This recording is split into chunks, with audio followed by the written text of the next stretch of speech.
boil this water so it got really hot. I have rose quartz, and I'm gonna also mix this with, thank you, assistant. Hey, assistant. So I'm gonna mix that rose quartz with camel to kind of try to get a color to match my bodice. I'm gonna start with this, and I'm gonna kind of play with it till I get it like I want it. Should I have gotten two of these? Why do they seem so thin now? And I'm gonna put a little bit of this because I'm going for like a rose gold. These were never this watery. I'm gonna stir it. And how I'm gonna test the color is with a paper towel.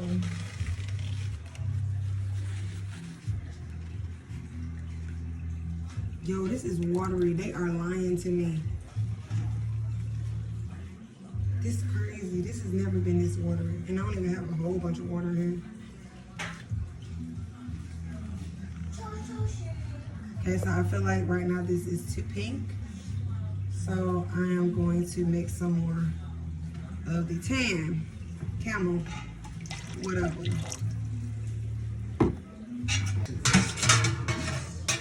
Okay, so.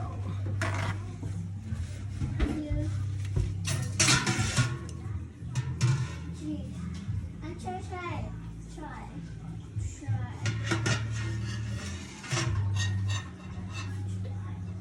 This actually might be good. Let me see when I rinse it out. See what we come out with, because I might put a little more pink back to it. And when it dries, it'll be a little different. So let's see what I'm gonna do is.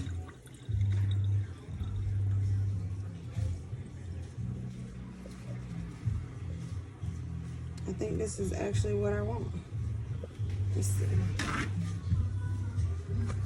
My baby. So I'm drying a paper towel with a paper towel, just so I can kind of see the lighter version of this color. And it's gonna be a little bit lighter than this. So now what I'm gonna do is, I'm gonna take this to my, so I'm just kind of checking to make sure it's a close enough color. What you think? That's pretty close though, ain't it? Yeah. Okay, cool. So the official test is gonna be a feather. I use this little skinny one. I'm gonna dip it in here for 10 seconds. Swirl it around. 1, 2, 3, 4, 5, 6. And they always look like this when they come out. So don't be distraught. I'm going to rinse this out with warm water. Not hot.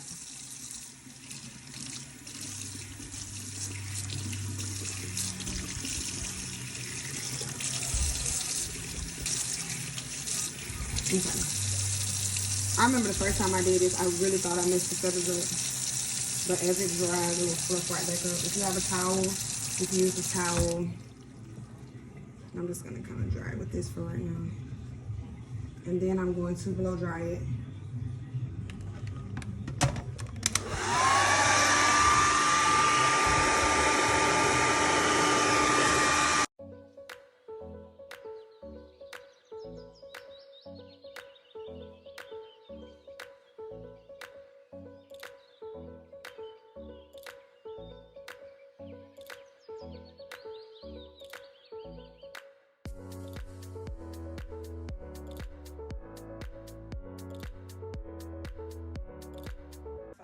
Go and check the color again. Yeah, so that's exactly what I wanted to be. Perfect.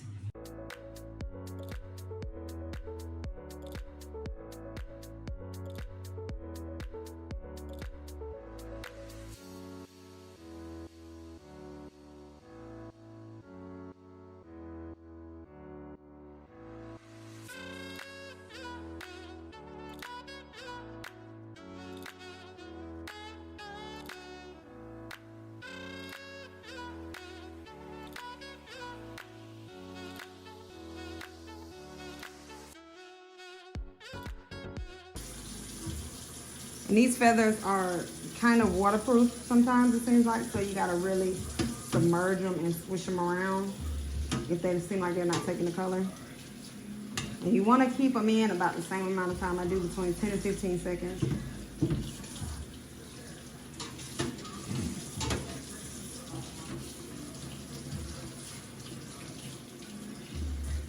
already mixed in, so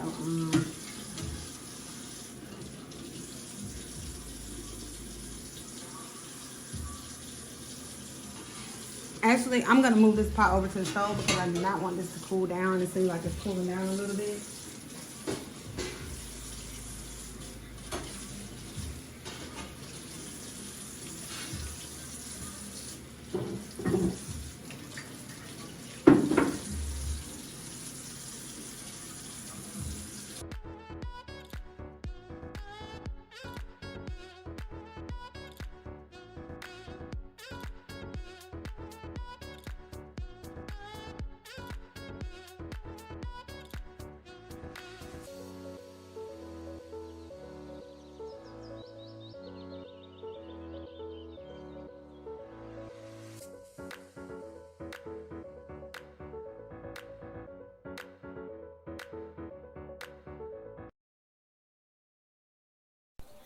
Okay guys, so now I'm going to grab my chandelle feather boa. I got this from eBay and it was about $9 for the one boa. And I want to say this is 80 grams. I'm not quite sure, but I think that I purchased 80 gram. I will basically just be dyeing this and using this as a filler.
Kind of comb them out, fine tooth comb.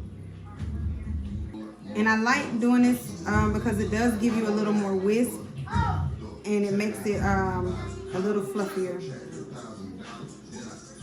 So using less feathers will look like you're using more, so I could use 150 instead of 200 to get a super full drain.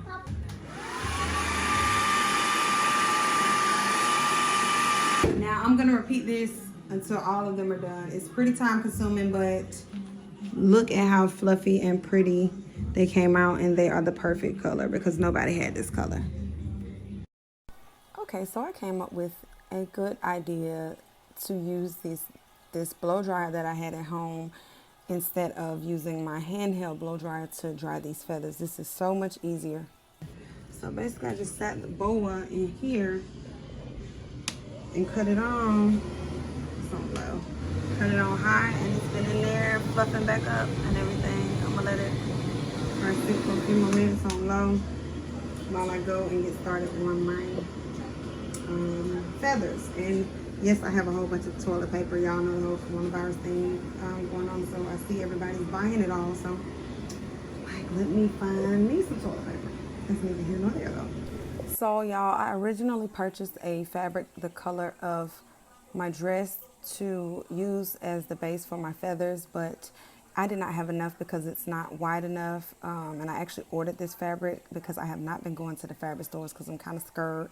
But I'm just using the fabric that I have. Tried to dye it, didn't really take it, but I'm gonna make it work. The best glue that you can use, in my opinion, is E6000. I'm not gonna say I've tried all the glues, but this is just the best one in my opinion. It was 20. I don't remember. It was 27. Going from knee to floor. I want to give a little extra length, so I'm going to start my feathers about right here so they can kind of drag onto the floor. What I want to do is cut off any extra pieces so they can lay flat. And I'm going to go through and I'm going to leave a good enough space to where I can always come back and add some in if I need to. So I want to coat feathers. Too much. It's going to be alright. I have plastic underneath. So you can kind of tap it down a little bit just to make sure you're really securing it. But you don't want to use too much glue. You don't really have to.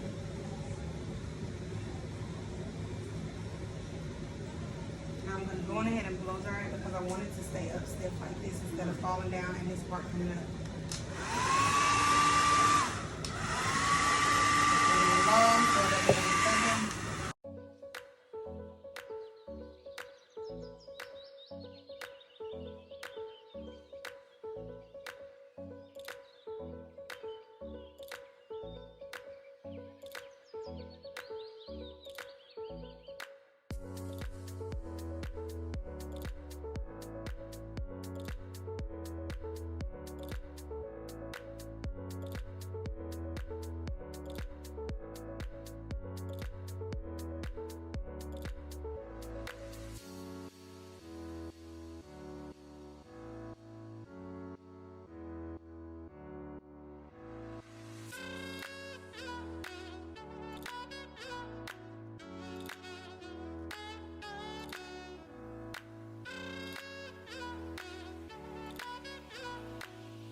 So y'all know I'm a little ghetto, and this is where it gets ghetto, but it works.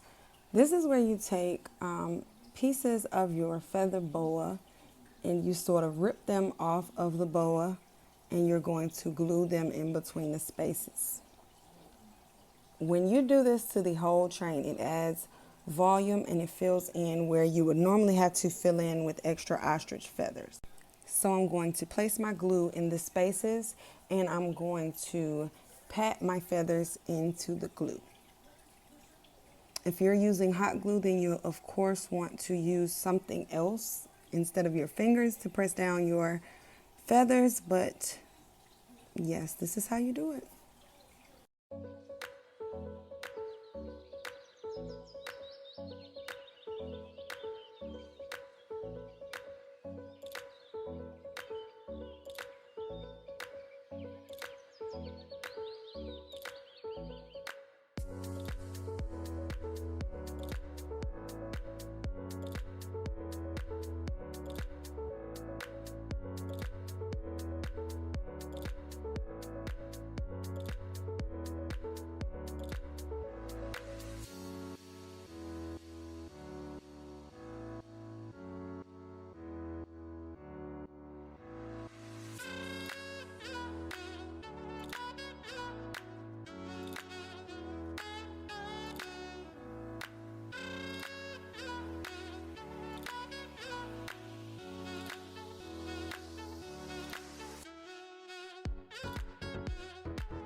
Do not continue all the way up to the top.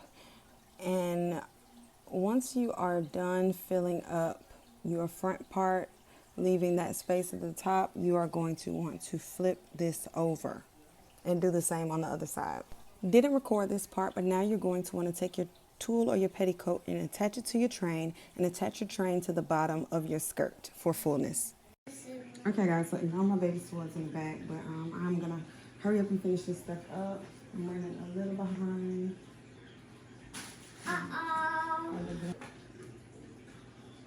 So you guys, what I did my tulle under the bottom. If you want to see how I attach my tulle, then I'm gonna put the link in the caption for the video for that. It's my rosette bottom tutorial, and I go into detail on there. But right now I'm just finishing this up.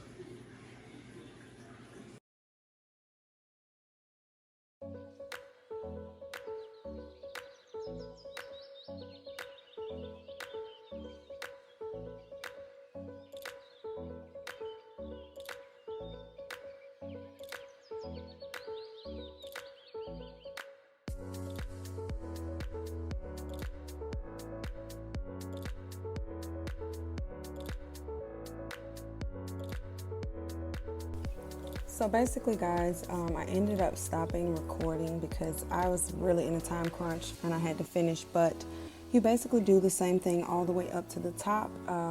Your last row of feathers will actually line up with the top, and then you want to take bunches of your chandelle feather boa and you want to glue those in place to kind of help it blend into the bottom of the skirt.